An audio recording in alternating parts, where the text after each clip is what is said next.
Magandang araw sa inyong lahat at eto siyempre tayo ay medyo tinanghali ng gising kaninang umaga kaya ngayong hapon tayo nag-walking pwede naman kaya lang meron siyempre may kainitan ang pag-walking 4:30 na po ng hapon ito siyempre magandang hapon sa lahat at ayun nga po eto pumanik po tayo sa tinatawag naming Mountain Peak na sakop din po ng Maria Makiling pero boundary po siya ng Calamba at Los Baños at ayun nga po na dito tayo sa Paanan.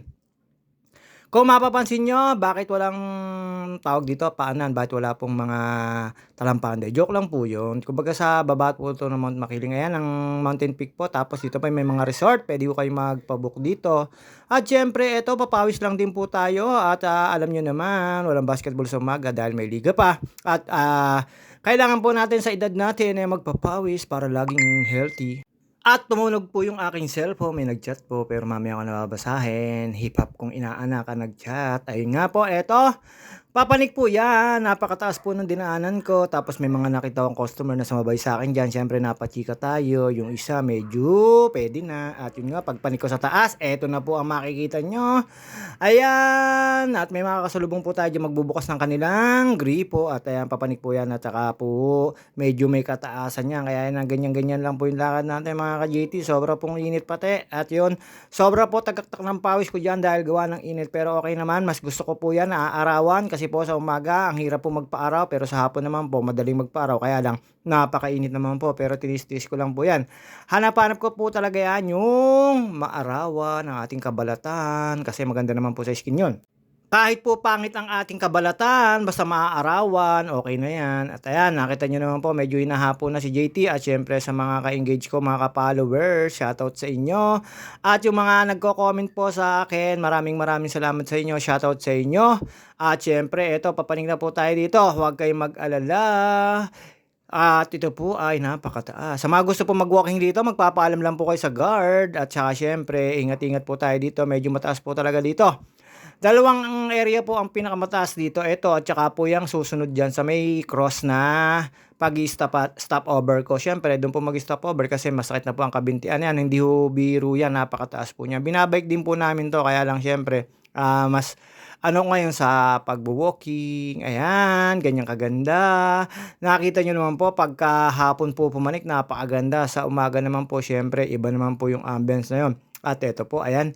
Siyempre, walking lang tayo, feeling tayo. Ayan, nakita nyo naman po yung pawis ko, yung mantika sa katawan. Talaga naman po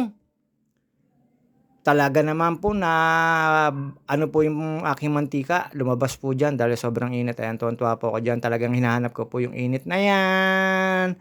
Ayan, kaya hindi po tayo nagtalang ng payong. Siyempre, nagwo-walking ka. At ayun, nakita nyo naman po. Dito lang po, masayang-masaya na si JT. Siyempre, pagka po tag-ulan, alam nyo na madalang na tayo makakapag-walking dahil po tag-ulan. Tsaka po nilulumo 'to, napakadulas po mag-walking dito. Ayan, nakita niyo naman po gaano kataas yan at mamaya nandiyan tayo sa baba. Makikita niyo po yung video ko mamaya nandiyan tayo sa baba. At ayun, eto na po tayo. Tambay-tambay lang po at nagpapahinga dahil po na-dehydrate tayo. Wala kalimutan ko po magdala ng tubig. Mas nakakapagod maglakad sa hapon kasi sobra pong kontra ng init. Siyempre, ayun lang. Kaya lang po sa hapon, napakasarap naman po kaprasong lakad lang ay pawisan na. Yung tinuturo ko po sa inyo ay yung windmill. Kitang-kita po dyan yung malaking electric fan. Siyempre, araw po at saka po maliwanag. Ayan, ang papanikin pa natin. Ayan po yung isa pang mataas. At doon, after po noon, eto na, patag na. Then, pababa po ito. Paikot lang naman po ito pagka kayo gusto nyo magpunta rito. At yung lalo yung mga nagsuswimming. Yung nag-comment sa akin na meron jeep na naligo rito. Top View po pala yun. Sister company ng Top View, yung resort. At ayun nga po, shoutout po sa inyo. Yun ito, dire-diretso lang po tayo. Dito naman wala ko kayong makikitang ahas kasi po ang ahas nasa syudad na. Hindi, joke lang po yun. Medyo maingay po kasi dito kaya hindi ho gagapangan ng ahas dito. Siguro sa gabi, hindi po ako sigurado. At yun, pagkatapos ko po dyan, ito, yung sinasabi ko sa inyo kanina, nandun ako sa tuktok na yun. Ngayon, nandito naman ako sa baba, hanggang pababa po tayo. Ayun nga po ito. At pagdating po natin sa National Road, buti na lang po hindi traffic. Sobrang traffic po. At syempre, pagdating po natin sa Pansol, nagmarites po tayo. At yun nga po, may nakita po tayo sa magandang dilag at sang huli pero dukulong na merong Dog na tinatambay do'n sa harap ng Bilyamia at ayun nga po siyempre eto na nga, may kumukuha ng video pero hindi naman po totoo. Ayun nga po eto pagkatapos po natin nantay ko lang po lumampas yung tren. Ayan po yung makikita niyo po dito talipapa, buhay na buhay po kasi, holiday ba, weekend ngayon, hindi po pala holiday.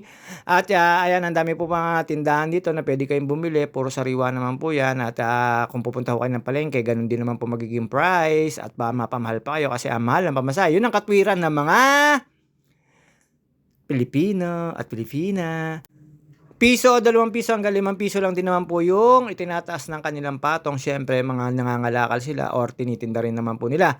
Ayan, ganyan ka-busy po at nakita ko si Babes diyan, ayan, para si Mami Josie at ayan, ganyan po ka-busy ngayon kasi weekend at tapos, sa huling mga paliligo ng mga nag-aaral at meron na pong klase na ngayon at siyempre dito ayan napakasiksikan po tapos, siyempre alam niyo naman marami po resort dito at pagkatapos ko po diyan nakita ko sina paring Pampeng, si Randy, Lobet, si Ebet, tsaka si paring Olan, ayan shoutout sa inyo, ayan mga taga sa'min po yan. Ayan mga pool legend po yan, nakita niyo po yung nagtataas ng private pool na placard, ayan po yung mga trabaho nila, mga legit naman po yan, huwag kayong matakot diyan, puwede ko kayong magtanong, puwede ko kayong ihanap niyan, mga yan. Kaya lang po nakatambay yan diyan dahil siyempre naghahanap buhay ang mga yan. At siyempre dito marami po tayong mga kamarites, yun nga lang yung iba nagtatago na kasi hapon na, wala na silang maimamarites, bukas na po uli ng umaga.